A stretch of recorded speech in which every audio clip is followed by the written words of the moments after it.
Hey guys, how's it going? It is John and I here with Total Brohammer, and we are here with our faction review of the Empire. That's right. So, Empire time. yeah. So thank you guys for joining us for the Faction Focus Week on the Empire, where we played, I don't know, about 70 games Empire all told, something like that. Yep. Yeah, it's going to be the beginning of our several month-long Trial of Tears here. Trial of Tears, Jesus. Trial of, what's what I'm looking for? Road of Trials, that's the word I'm looking for. Road of Trials, we're going to try every single faction, not Trial of Tears. No, Road of Trials, we're going to try every single faction. And then at the end of the week review, we're going to talk about what we learned. So we're going to start here with Empire, and again, this is from a competitive multiplayer perspective. It doesn't really have much to do with campaign. Actually, it has nothing to do with campaign. So this is really just about multiplayer and what makes them fun and what makes them good. So John, why don't you start us off? All right. So Empire Week was really great. How it was formatted was we were each going to try to do about 5 games a day. I was able to get all mine in plus more. I probably got around to 50 games of Empire. Yeah, show And off. Sakama also got quite a few games in there. And we intend to do this. We intend to do this for every faction, as well as do a weekend review of each faction as well. So, of course, we have our Empire here, and let's go ahead and compare Empire to how it was in the last game. So, in Game 1, Empire was an absolute powerhouse, a monster of a faction. Definitely, almost certainly the best faction in Warhammer 1. For sure. They had nets, they had guns, and they had lords. Just the lack of a lot of things that are in Warhammer 2, and the strength of certain magic abilities that they have access to made them really powerful in Game 1. But in Game 2, they got the short end of the stick. So they went from the best faction in the game to arguably the worst faction in the game. Yeah. Yeah. So it was Fall from grace. In Game 2, they had a bug with their guns and their cannons. They just would not fire at anything. That did get fixed. Kudos to CA for fixing that. Thank you, good people, because that was terrible.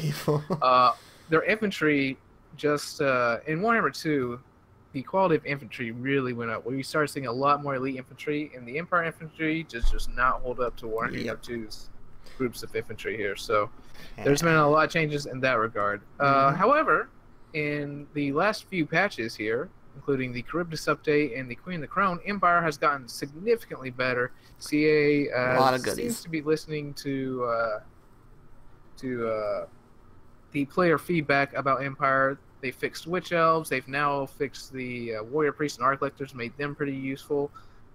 Halberdiers have been buffed. There's just all kinds of things for the Empire that have gotten a lot better. So the latest patches have definitely really helped. Move in the right direction. That being said, me and Sakarma both agree that they are still one of the weaker factions in the game. Oh, no doubt. Yeah, they are definitely one of the weaker factions in the game, but they're not totally helpless. They have a lot of tools. They have a lot of strengths. There are things that give them an advantage in certain matchups, but overall, you are going to be facing a little bit of an uphill battle when you're taking the Empire out for a spin. But at the same time, they're fun and they're definitely not terrible. I want to stress that, not helpless. So let's talk about what we're basing that off of. What did we learn in our little week of trials here? So let's talk about their strengths. So John, take us away with their first strength of the Empire. All right. So the first strength of the Empire is the most obvious one: versatility. They have good artillery. They have armor-piercing missiles, all kinds of different missiles, short range, long range, armor-piercing, not armor-piercing, all kinds of good stuff. They have capable cavalry with their Rice Guard, Empire Knights, Knights of the Blazing Sun, Demigryphs, good stuff there. They have anti-large cav in the Demigryphs, so the fact that they have an armor-piercing anti-large cavalry unit is huge. A faction that doesn't have that has a big drawback there.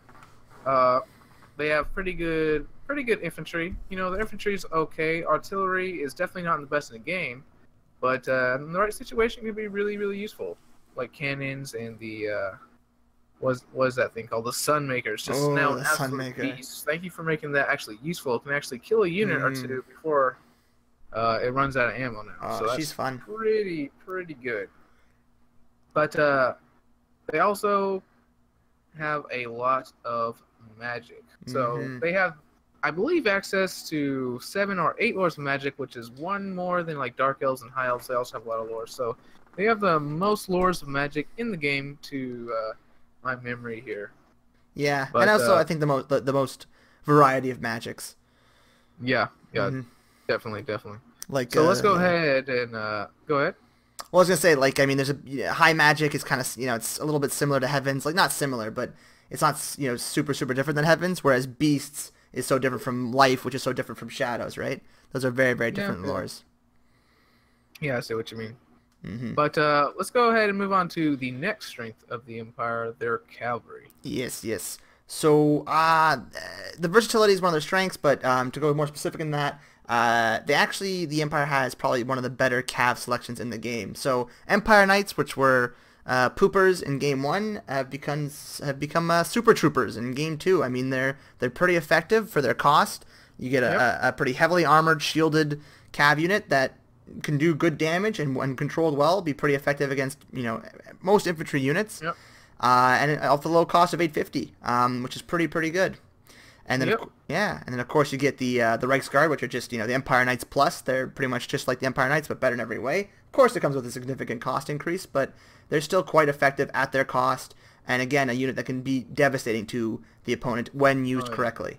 Both very cost-effective units. Love them both. Yes. And then we have the Demis, which are, I mean, we'll talk about them a little bit later on as well, but when used well with the right support, can be very effective. I mean, you're not going to see the ones with lances because they're kind of shit, but the ones with halberds can be very, very effective anti-large units, especially against single entity models when they get them focused down, when they get them singled out. And again, with the support of the magic and some of the buffs that Empire now has access to, they can be pretty scary on the battlefield when used correctly. So, good cav. Of course, cav is reliant on a steady finger at the mouse. You got to be very good at using them. You have to be very, very astute with your micro. But when used well, they can be effective. Absolutely. So with that, I'm gonna lob it over to John for the ranged options. I like that joke. All right. Nice. I thought it was. Yeah. That was kind of corny and terrible, but you know what's going on? I came from you. So I made it before, guys, so I'm gonna stick with it. Every video that I'm gonna make little puns. I like it. All right. So what's another strength of the Empire? Well, they have ranged options. I mean, they have pistoliers for some skirmish options, as well as outriders and even grenade launchers, which is something most other factions don't have. In a medieval fantasy war game, most factions don't have access to grenade launchers. It's true. That is, he's right. Yeah, it's I'm not lying. They have good armor-piercing missiles in the handgunners there. They have cannons, the Sunmaker. They got mortars. They just got all kinds of options as far as range goes. The Luminark, Sunmaker. Oh yeah. They have a ton of versatility and options just in the range department, so it's pretty great and definitely a strength of the Empire there. Yep, agreed. All right, but now that we've gone over the strengths of the Empire, it is time to go over their weaknesses. As they are one of the bottom faction on our tier list, actually. Yeah. They definitely have some weaknesses here. Yeah. I mean, they wouldn't be at the bottom, right? If there wasn't some problems with the Empire. So let's talk about them. For me, I think one of the biggest problems is they have pretty weak lords. So we're gonna go through their lords real quick. So they don't have any good duelists. I mean, with the exception of Karl Franz and his abilities, there's not really any of those guys that can really smoke other faction heavy hitters. And again, Karl Franz only works for about 40 seconds at a time when his abilities are popped, and then otherwise he's quite squishy and he's quite easy to kill, and his damage output just doesn't quite reflect. It doesn't match up. Master duelist there. Yeah, he's no master duelist. Exactly. And I guess he shouldn't be, right? He's just a human with a hammer, but still, I mean, he only has about 30-something melee defense, and you couple that with his low health and his sort of lack of any sort of resistances, he just gets smoked by better lords. When he doesn't have those abilities popped. When those abilities are popped, he's scary. But again, 40 seconds at a time, and it's a 2-minute cooldown. So you got to pick your spots with Karl there. Yep. And you got to pick your battles. 100%. He's the only good duelist lord they have. Aside from him, you have Balthazar Gelt, who's a pretty cost-effective lord in the right situation, but he's very, very squishy, as he should be. He's a caster lord, don't get me wrong. But he's the only caster lord that the Empire has access to, He has metal, which isn't a bad lore by any means, but it's also not the greatest lore, and there's nothing really that makes him unique. You know, he's cheap and he can cast spells, but other than the Staff of Valans, there's nothing special about Balthazar. Yeah. I'd like to throw in here on the note of Balthazar and Franz, and these two in particular, and including Boris Todbringer, is that they're kind of boring. They don't have any like really cool stuff like Alario, like Malekith, like Massive Monday. Even Kemmler. Balthazar needs a bound spell and just some cool stuff. They're the Empire Lords are quite boring. I would say. Agreed. Go even ahead. Even Karl and his abilities, and then we'll move on to Boris. I mean, Boris is quite versatile and he has those debuffs. But as John's saying, those are boring. I mean, they help you, like they're competitive in a competitive sense. They're good, but they're not interesting. You know, nobody cares. Like, I mean, okay, we care that it does -5 melee attack, but when you're fighting the battle, you're not like, whoa, cool, what a cool debuff. These guys are fighting at 25 melee attacks out of 30. That's not fun for anyone. You want to see like Mazamuzny cast Ruination of Cities. That's fucking cool, right? That's what gets your jimmies going. So so while Boris is a versatile lord, he's very expensive, and again, as John was saying, the fun aspect of the lords is kind of weak for Empire. General of the Empire is useless. He's garbage in every way. Arc Collector's not bad, and he actually has some cool abilities. So they're going the right direction. Definitely not a melee lord or definitely a support lord, but he's their answer to the Rune Priest or whatever it's called, Rune Lord. Yeah, not as good as those guys, but he's almost there. And I would say overall, I think the Empire has the weakest pool of lords in the entire game. I think every other faction has at least one lord that's better than every lord on the Empire, and I'm sticking to that. Alrighty then. And then let's move on to... Now let's talk about the infantry. Hans. Alright. So the infantry, Empire's pretty good as far as cav and artillery and guns go. We've already discussed that. They're a little bit weak in the lords here, and they're also a little bit weak in the infantry department. Now, what's wrong with their infantry? Nothing in particular. It's just that some of it's so expensive that you just don't see it much anymore. Now, they just decreased the price on great swords, bringing them into, I'd say, perfect cost there for them. That's about how much they perform, 900. Pretty good. Agreed. They did just buff halberdiers. I think they still cost a little bit too much. People are experimenting with them right now. They're expert charge defense versus large, but I don't think once people actually get to using them a lot, they're actually going to be brought that much. So I was hoping for maybe some cost decreases on the halberdiers as well as the crossbowmen, because crossbowmen are pretty much peasant archers, except they cost 100 more for like 2 extra melee defense and 2 extra melee attacks. Yeah, so it's not really worth it. Yeah, those guys need to be a bit cheaper too. Or given more damage or something. I don't know, but yeah, they need to change. I agree. Yeah. So they just got a few infantry units that are just not up to par as for what their cost is. Yeah, and I think it's to build on that. It's hard to counter wide armies. I mean, if any faction wants to bring a wide army against you as the Empire, you're already on the back foot. Yep, definitely.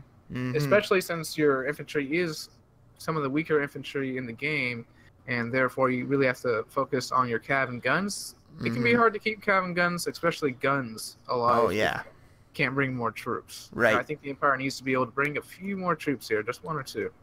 I think that speaks to their overall weakness, right? Is that their strength is their cav and guns, but the cav and guns are by their very nature pretty fragile units. If you get cav stuck in the wrong engagement, they're gone in moments, and obviously guns are very squishy. So that's why Empire requires a little bit of a higher difficulty to play versus a faction like Dark Elves, where you can throw Malekith into wherever on a dragon, and you can just heal him if things fuck up, and he's also pretty tanky, and he has 5,000 health. So yeah, that speaks to their bigger weaknesses overall. Alrighty then, but let's move on to what we put down for their third weakness here, which will be the demis. So we said demis were good, and we do think demis are good in the right circumstance, but they do have a few problems. I mean, some matchups they just don't do well. I find them against Senegors with great weapons, they just get smoked so easily, and I don't know why. They just get absolutely trashed. Against Cold One Knights, they don't perform that well. It's a weird thing with demis. Sometimes they perform amazing, sometimes they don't. I don't know what it is. But most importantly, one thing I have noticed that can be fixed is their mass. They don't have enough mass to keep units on the ground, to keep units from pulling through, and then to pull through themselves when they get stuck in infantry fights. And that lack of mass, connected with their, combined rather with their pretty low melee stats, I think of like melee defense of 30-something. So with such low stats like that, they just get trashed by anything while they're stuck trying to pull out. So it's very, very difficult to keep them alive without the right support. So yeah. Mm-hmm. Yeah, the thing with demis is they don't have great stats and they don't have great mass, so they can't pull. I've seen them get dragged down by zombies before. Yeah. Like, literally zombies before. They just can't get out. Yeah. And it makes it a real problem for demis because other people can throw like their monstrous infantry into the front line, and you try to throw some demis in there, it's going to be much harder to get those demis out. Yep. Much harder. I agree. I mean, Yeah. I just like to see a little bit more mass on them, and I think they'd be in a great place. I agree. More mass, and I mean that's already half the battle. If they have enough mass, it would help them a lot. You don't want too much mass because you don't want them just ripping through units. I mean, it's definitely it's a delicate balance, but where they are right now, they definitely I think need a little bit of a mass increase, and that'll go a long way to helping them. So that'll take us into our specific suggestions for competitive to make the Empire more competitive. So a demi mass increase would be very nice. Yep. And John mentioned this before. We'll elaborate a little bit. Like a Balthazar with a bounce spell would be cool. Like if he had 3 Plague of Rust that he could cast for free, that'd be very fun. And he had some sort of like AoE debuff or buff, so maybe units around him cause armor sundering, or units around him get 30+ armor, anything like that. Just make him a little funky.